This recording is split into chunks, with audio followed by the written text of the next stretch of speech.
Hello நண்பர்களே, welcome to facts தோழா. அணி.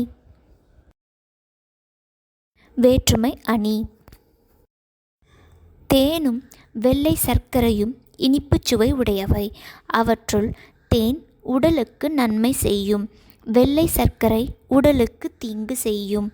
இதில் வெள்ளை சர்க்கரைக்கும் தேனுக்கும் இடையே ஒற்றுமை உண்டு, வேற்றுமையும் உண்டு. இரண்டும் இனிப்புச் சுவை உடையவை என்பது ஒற்றுமை. ஒன்று உடலுக்கு நன்மை செய்யும், இன்னொன்று தீங்கு செய்யும் என்பது வேற்றுமை. இவ்வாறு இரண்டு பொருளுக்கு இடையே உள்ள ஒற்றுமையை கூறி பிறகு அவற்றுள் ஒன்றை வேறுபடுத்தி காட்டுவது வேற்றுமை அணி எனப்படும். எடுத்துக்காட்டு: தீயினால் சுட்ட புண் உள்ளாரும் ஆறாதே நாவினால் சுட்டவடு.